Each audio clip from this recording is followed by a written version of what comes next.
Bismillahirrahmanirrahim. Assalamualaikum warahmatullahi wabarakatuh.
Innal hamdalillah nahmaduhu wa nasta'inuhu wa nastaghfiruh wa na'udzu billahi min shururi anfusina wa min sayyiati a'malina.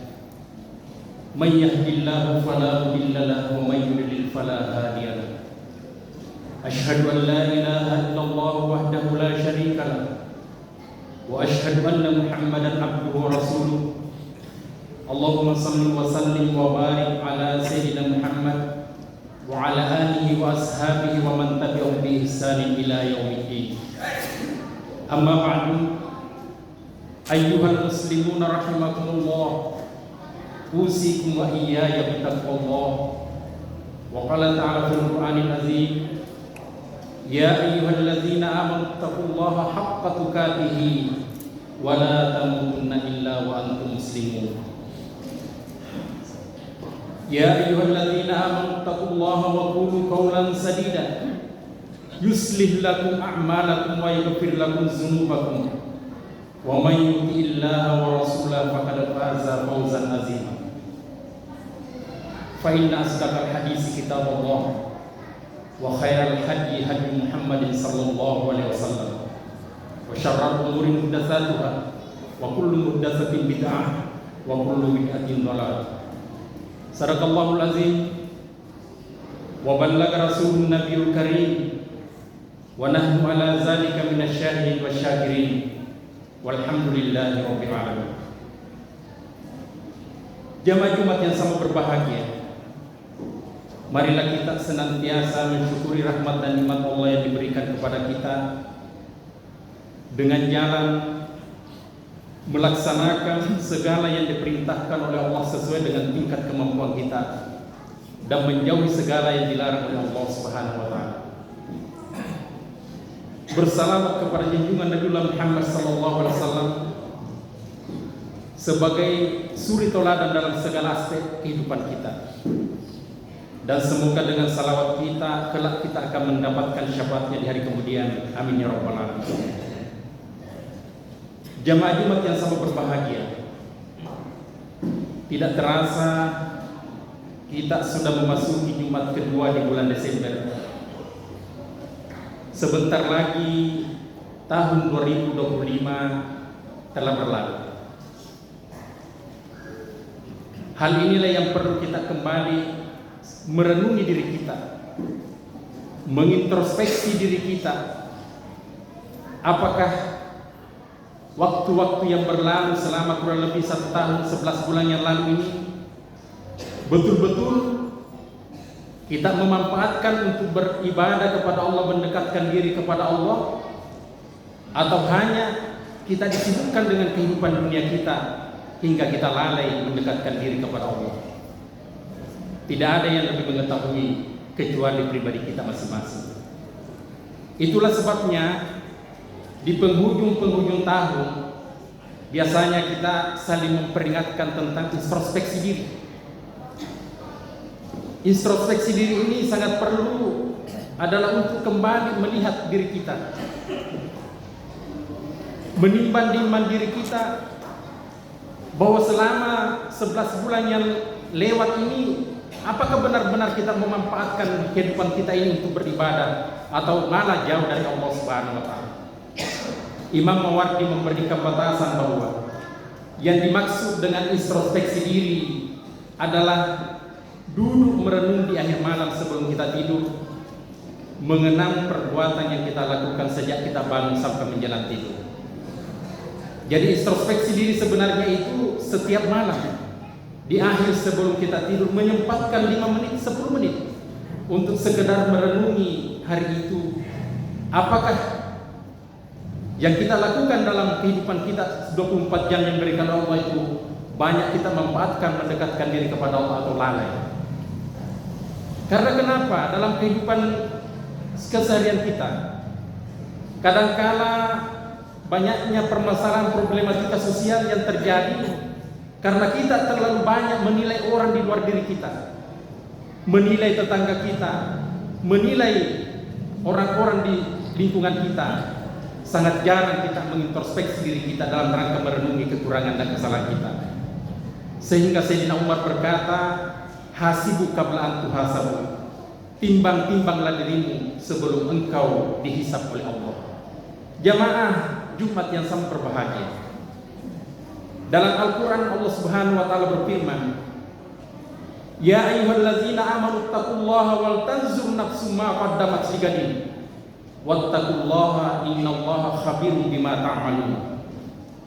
Hai orang-orang yang beriman, bertakwalah kepada Allah dan hendaklah setiap diri memperhatikan apa-apa yang dipersiapkan untuk hari esoknya.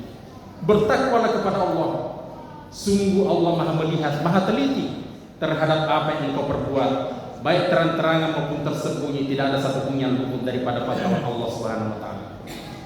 Seluruh mufassirin sepakat bahwa ayat ini yang menegaskan ligadin, hari esok. Hampir seluruh mufassirin sepakat bahwa yang diingatkan oleh Allah adalah bagaimana kita mempersiapkan hari esok setelah kehidupan kita di dunia ini. Karena kenapa?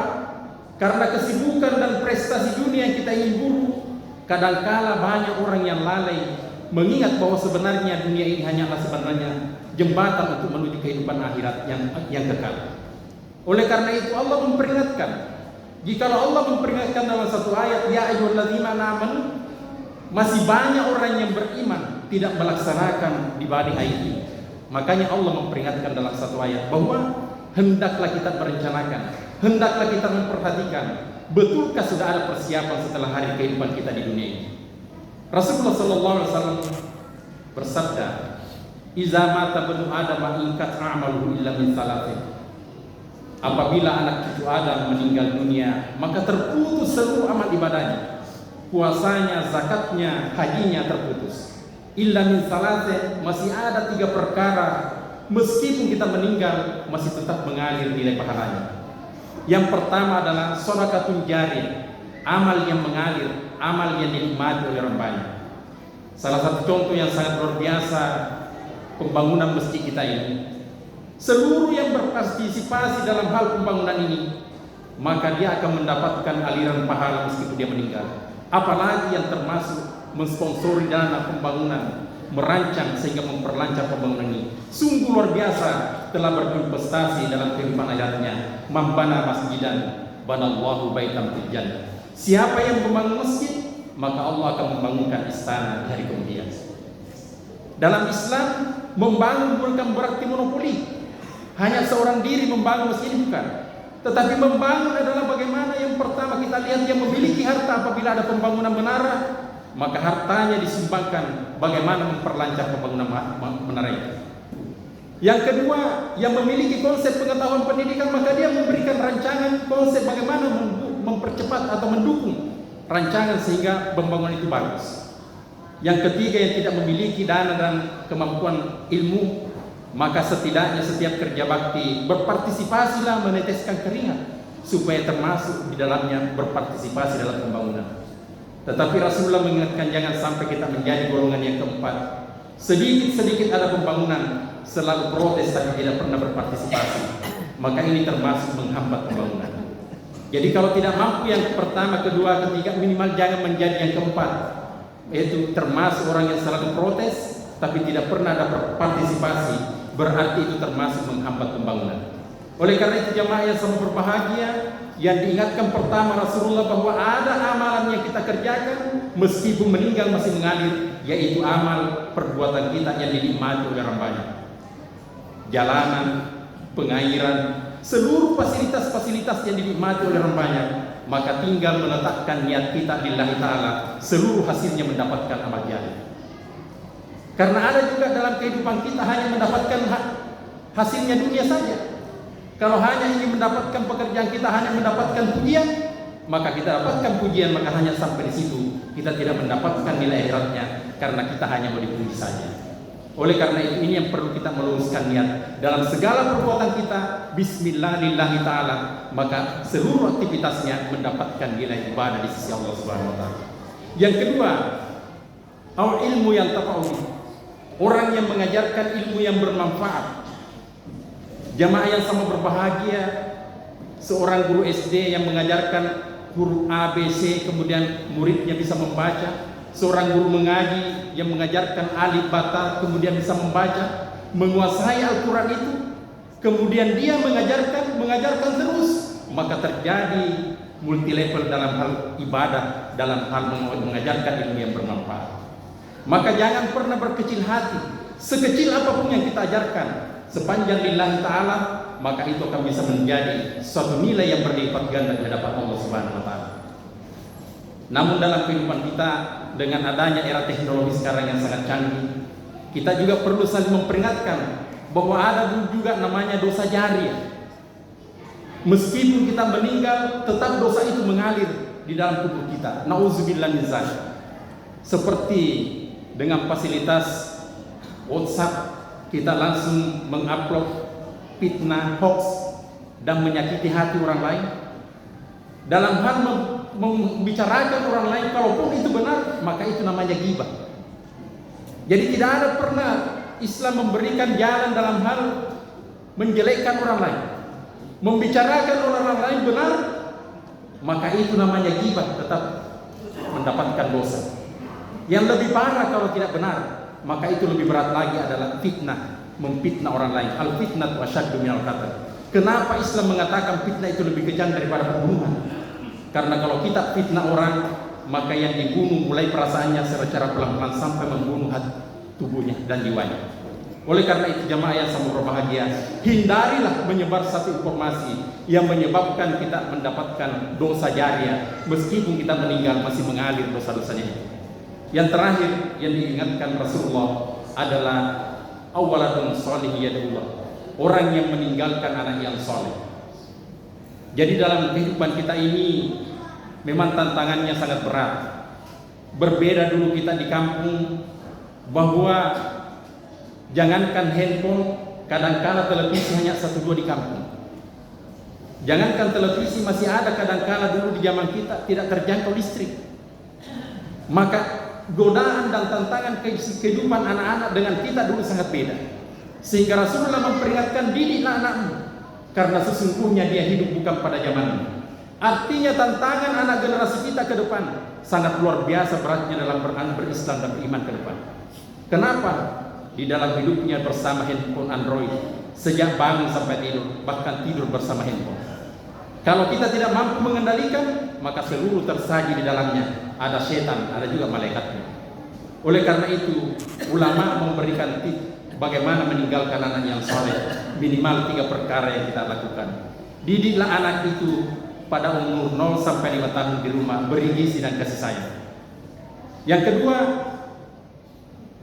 ajaklah mereka mempelajari ilmu agama dan mengenal tempat ibadahnya.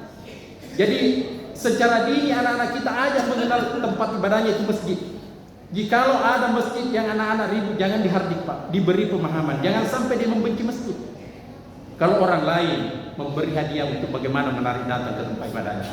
Minimal kita kalau ada anak-anak yang ribut, jangan dimarahi, jangan beri pemahaman bahwa ada etika dan adab di masjid.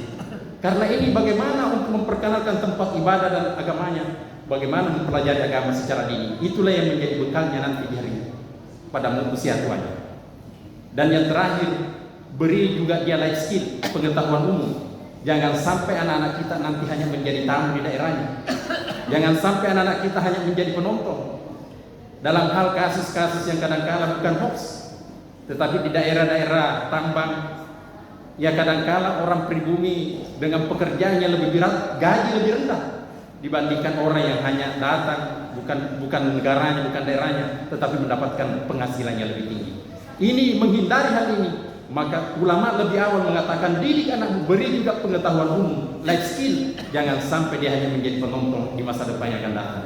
Jamaah Jumat yang sama berbahagia, sebagai penutup pada Jumat kali ini, bahwa ada seorang sahabat Rasulullah yang bernama Sa'ban, tidak terkenal seperti Sayyidina Abu Bakar, Sayyidina Umar, Sayyidina Utsman dan Sayyidina Ali, tetapi dia mendapatkan juga kedudukan tersendiri di hadapan Rasulullah SAW. Sa'ban ini tidak pernah terlambat salat berjamaah di waktu, dan sebelum masuk salat 5 waktu selalu menyempatkan diri berintrospeksi atau bermuhasabah, merenungi tentang dirinya dan kehidupannya. Suatu ketika Rasulullah memimpin salat subuh, dia menengok ke tempatnya Sa'ban yang duduk di pojok kanan, tidak ada di tempatnya. Maka bertanyalah Rasulullah, adakah yang melihat Sa'ban? Sahabat berkata, tidak ada ya Rasulullah. Kalau begitu kita tunggu sejenak, jangan sampai dia dalam perjalanan, karena dia tidak pernah terlambat salat berjamaah. Karena waktu subuh singkat dan menjelang, Maka Rasulullah melaksanakan sholat subuh bersama sahabat-sahabatnya. Selesai sholat subuh dia pertanyakan lagi, adakah yang melihat Sa'ban? Bilang tidak ada ya Rasulullah. Kalau begitu siapa yang melihat rumahnya Sa'ban? Saya ya Rasulullah, kalau begitu antarkan saya ke rumahnya Sa'ban. Dalam perjalanan setelah selesai sholat subuh, ternyata sampai di rumahnya Sa'ban masuk waktu duha. Berarti rumahnya Sa'ban cukup jauh. Pada saat istilahnya sampai di rumahnya Sa'ban, Rasulullah menyatakan Assalamualaikum. Dijawab istrinya Sa'ban, Waalaikumsalam. Benarkah ini rumahnya Sa'ban? Bilang benar ya Rasulullah. Mengapa Sa'ban tidak hadir sholat subuh berjamaah tadi? Istrinya menjawab, ya Rasulullah, Sa'ban tidak hadir sholat subuh berjamaah karena sebelum masuk waktu subuh beliau meninggal. Namun ya Rasulullah, ada 3 pertanyaan saya. Karena sebelum menjelang dia wafat, Sa'ban ini berteriak kencang. Semua yang hadir tidak ada yang paham maka dia celaka atau selamat. Maka ya Rasulullah, tolong berikan kami penjelasan terhadap kondisi Sa'ban. Apakah dia selamat atau celaka? Dia berteriak pertama, aduh, mengapa tidak lebih jauh? Berhenti sejenak, kemudian berteriak lagi, mengapa bukan yang baru? Berteriak sejenak, kembali berkata, mengapa bukan semuanya? Ya Rasulullah, saya tidak paham apakah Sa'ban celaka atau selamat. Maka Rasulullah tersenyum dan memberi penjelasan, ketahuilah bahwa setiap orang yang menghadapi zakaratul maut, maka Allah akan memutarkan film kehidupannya sejak dia lahir sampai menjelang dia wafat. Ada 3 hal yang sangat berkesan di dalam kehidupannya Sa'ban sehingga berteriak.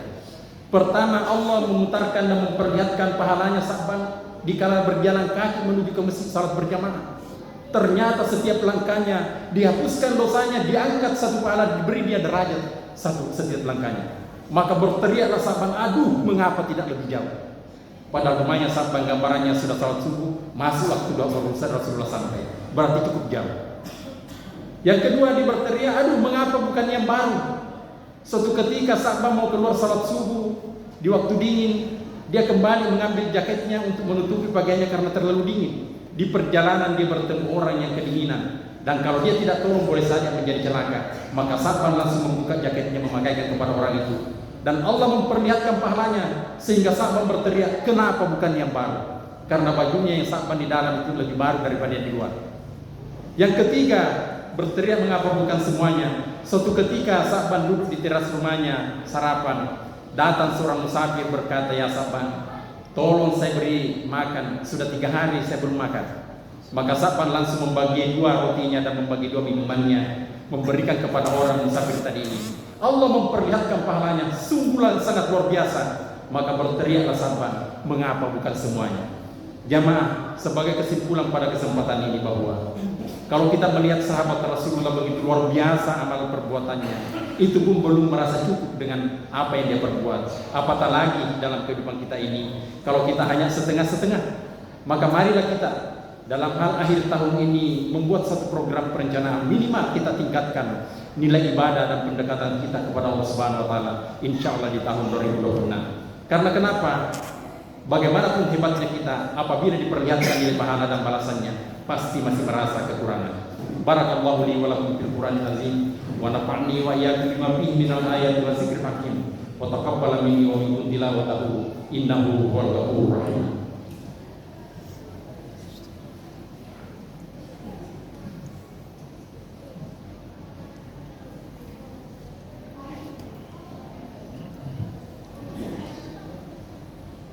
Alhamdulillahilladzi nasta'inuhu wa nastaghfiruhu wa na'udzu billahi min shururi anfusina wa min sayyiati a'malina. May yahdihillahu fala mudilla lahu wa may yudlil fala hadiya lahu. Asyhadu an la ilaha illallah wa asyhadu anna Muhammadan abduhu wa rasuluh. Allahumma shalli wa sallim wa barik ala sayyidina Muhammad wa ala alihi wa ashabihi wa man tabi'ahum bi ihsan ila yaumiddin. Amma ba'du, ayyuhal muslimun rahimakumullah, usikum wa iyaya bittaqwallah. Wa qala ta'ala fil Qur'anil azim, innallaha wa malaikatahu yusholluna 'alan nabi ya ayyuhalladzina amanu shallu 'alaihi wa sallimu taslima. Allahumma shalli wa sallim ala sayyidil mursalin sayyidina Muhammadin wa ala alihi wa ashabihi wa tabi'in wa tabi'it tabi'in wa man tabi'ahum bi ihsan ila yaumiddin. Allahumma izzil islam wal muslimin wa zulil kafarata a'da'id. Allahumma asli ra'iyya wal ra'iyya waj'al baldatana hazi baldatan aminatan mutma'innah min su'adai daraini fi afiyatin wa salamatin ya zal jalali wal ikram wal izzah. Rabbana ighfir lana wa li ikhwanina alladhina sabaquna bil iman wa la taj'al fi qulubina ghillan lil ladzina amanu rabbana innaka ra'ufur rahim. Allahumma ighfir lil muslimina wal muslimat wal mu'minina wal mu'minat al ahya'i minhum wal amwat innaka sami'un qaribun mujibud da'wati ya qadiyal hajat. Rabbana atina fid dunya hasanah wa fil akhirati hasanah wa qina azabannar. Rabbana atina fid dunya hasanah wa fil akhirati hasanah wa qina azabannar. Ibadallah, innallaha ya'muru bil 'adli wal ihsan wa ita'i dzil qurba wa yanha 'anil fahsya'i wal munkar wal baghi ya'idukum la'allakum tadhakkarun. Wa la zikrullahi akbar. Wallahu ya'lamu ma tasna'un. Aqimis shalah.